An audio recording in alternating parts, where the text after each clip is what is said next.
For 1,500 years, chess has been a game for great men, kings, scholars, and warriors. It was the ultimate test of intellect, memorized openings, long nights over dusty books, intuition sharpened through years of painful practice. Then men made machines. It wasn't long, though, before AI started beating humans at a whole range of tasks that people previously thought were way out of reach. Understanding images, playing Go and chess. And the game was never the same again. Before we dive in, don't forget to like, comment, and share with a chess player. For centuries, chess was defined purely by human imagination. In the 19th century, it entered the Romantic era. Games were wild, filled with sacrifices and brilliant attacks. Paul Morphy and Adolf Anderssen played not for cold precision, but for beauty, giving us masterpieces like Andersen's Immortal Game in 1851. Then came the Cold War. Chess was no longer just a game, it became a battleground of ideologies. The Soviet Union, led by Mikhail Botvinnik, built a scientific school of chess, structured preparation, systematic training, and rigorous opening study. Generations of Soviet champions, Smyslov, Petrosian, Spassky, and Karpov, rose from this tradition. And in 1972, Bobby Fischer brought the Cold War drama to Reykjavik. His obsessive preparation, paranoid secrecy, and absolute willpower dethroned Boris Spassky. Fischer symbolized the height of human preparation. Chess, up to this point, was a story of human intuition, creativity, and discipline, which is why, when the machines arrived, the shock was absolute. Let's quickly examine a famous man versus machine game between Kasparov versus Deep Blue. Some say it was the day everything changed. The year was 1997. The stage was New York City. Journalists packed the hall, cameras rolled, and tension was electric. On one side sat Garry Kasparov, the greatest player in the world, feared for his aggressive, dynamic style.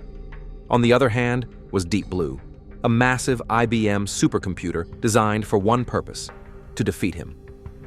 Kasparov wasn't new to this duel. In 1996, he had beaten an earlier version of Deep Blue 4-2. Humanity still seemed safe, but IBM returned with an upgraded monster.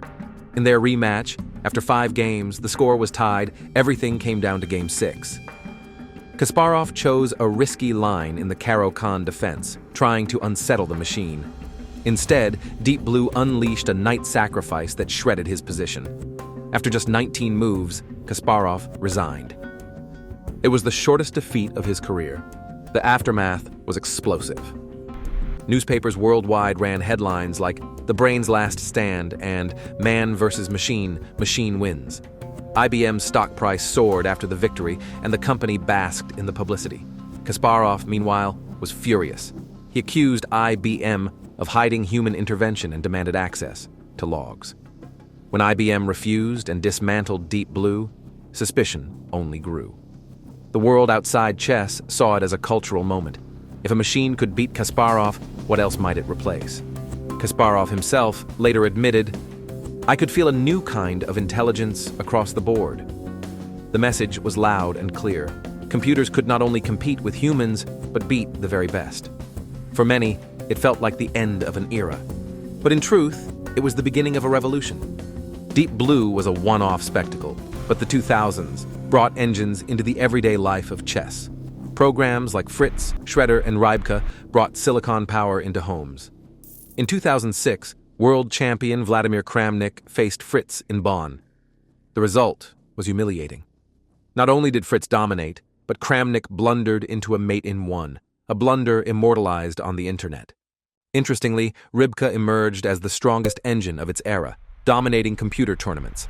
Its reign ended in scandal when accusations of code plagiarism stripped it of titles. But the damage was done. Even amateurs now had access to tools that could outcalculate world champions. Then, ChessBase entered the scene, and for the first time, players could sit at home, explore opening databases, and use engines to test their ideas. Average club players prepared crazy lines that grandmasters once spent months uncovering. The power of preparation had been democratized. The lesson of the 2000s was simple. Engines weren't lab experiments anymore. They were everyday companions, changing how everyone, from amateurs to world champions, studied the game. By the 2010s, 2 giants emerged, Stockfish, and Komodo. Stockfish, an open-source and community-driven engine, has become the most widely used engine in history. It wasn't just strong, it was collaborative, constantly improved by developers and chess enthusiasts worldwide. Komodo, by contrast, was praised for its human-like evaluations, focusing on long-term strategic nuance rather than sheer calculation. Both could calculate millions of positions per second. Moves once dismissed as bizarre, knight retreats, obscure pawn pushes, became top choices. Suddenly, human intuition wasn't enough anymore. Even the world's best relied on engines to guide their preparation. But in 2017, something new arrived that shook everything again. The creative machine, AlphaZero. Unlike traditional engines, it wasn't given opening books or databases. It learned the game entirely from scratch, through reinforcement learning. After just 4 hours of self-play, AlphaZero was ready. And when it faced Stockfish, the reigning king, it produced games that stunned the chess world. AlphaZero played like nothing seen before. It sacrificed pawns for long-term pressure, launched attacks that looked reckless but proved unstoppable, and suffocated Stockfish with slow, strategic binds. In one famous game, it gave up a rook for a rolling pawn storm, winning with artistry. Grandmasters were awestruck. Kasparov called it playing like a god. Carlsen said the games looked alien. Michael Adams described them as breathtaking. AlphaZero's significance went beyond chess. It showed that machines could not only calculate, but also create. They could discover new truths about the game humans had never imagined. Engines didn't stay confined to grandmasters or labs. They were available to everyone with a computer. Platforms like Internet Chess Club and Chess.com inculcated the engines into their systems. A 900-rated club player today has access to tools Bobby Fischer could only dream of. With a click, you can review your game, see where you blundered, and get suggestions for improvement. Features like accuracy scores and brilliant move highlights turn analysis into something engaging and educational. Streamers like Hikaru Nakamura, the Botez sisters, and Gotham Chess blend engine insights with storytelling, bringing millions into the game. During the Queen's Gambit boom, AI-powered analysis bars and real-time commentary helped even casual fans follow complex positions. What once took hours of study now takes seconds of explanation. Engines have transformed how chess is taught, played, and enjoyed. But with great power came great temptation. A phone in your pocket can outplay Magnus Carlsen. And this has created the greatest crisis in modern chess: cheating. Scandals have rocked the game. In 2006, Toiletgate saw Topalov accuse Kramnik of cheating during restroom breaks. Borislav Ivanov was caught using hidden devices in his shoes. Grandmaster Igor Zrausis was caught consulting a phone in a bathroom. The problem escalated during the pandemic, when online chess experienced a surge in popularity. Platforms like Chess.com banned millions of accounts for engine use, including titled players. Ken Regan, a mathematician, developed sophisticated statistical models to catch cheaters by comparing their move patterns to engine choices. In 2022, Chess.com revealed that even hundreds of titled players, international masters, and grandmasters had been caught. And then came Hans Niemann. After Magnus Carlsen implied Niemann had cheated, the scandal dominated headlines. Lawsuits followed, federations rewrote their rules, and anti-cheating protocols were overhauled. It has become a cat-and-mouse game. As engines grow more powerful, so too must detection systems. Cheating is no longer a side issue. It is one of the central challenges of modern chess. Some say AI has made chess too perfect, but is that completely true? At the highest levels, modern chess can sometimes feel sterile. Elite tournaments often see players blitz through 20 or 25 opening moves without hesitation, each one deeply checked in advance with engines. What once looked like genius improvisation is now often preparation rehearsed months earlier. To spectators, it can feel like the game is solved already, a carefully memorized script waiting for a rare mistake. Grandmaster Anish Giri once joked, "Half of chess is preparation, the other half is remembering it." It's not far from the truth. With engines guiding every line, some fear chess is moving toward draw death, a future where every serious game between perfect players ends in a lifeless draw. But the picture isn't so simple. Far from killing creativity, engines have injected it with steroids. AlphaZero's style proved that, within the rigid rules of chess, imagination can still explode. Games once dismissed as reckless or unsound are suddenly playable. The London system, often mocked as boring, has been reinvented with sharp engine-backed ideas. Offbeat gambits, once laughed off, are now armed with precise resources found only by machines. Magnus Carlsen himself argues that AI has made chess more interesting. Engines show us possibilities we never would have found. It's not the end, it's a new beginning. Indeed, today's super grandmasters use engines to unearth novelties that shock even their peers, leading to breathtaking over-the-board battles. So has AI made chess too perfect?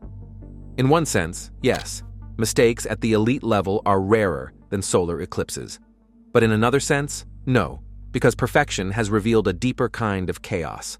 The board is alive with new resources, new sacrifices, new roads to creativity. Chess hasn't ended.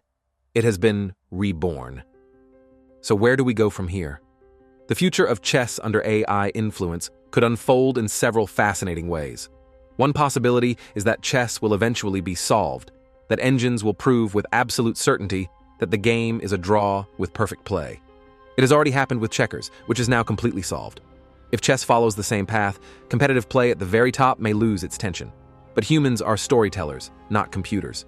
Just as people still write novels, even though every word is known, players will still sit at the board, chasing beauty rather than absolute truth. Another path is hybrid chess. In the mid-2000s, freestyle chess tournaments allowed teams of humans and computers to compete together. Surprisingly, the strongest performers were not just engines alone, but human AI teams, with human intuition guiding the machine's power.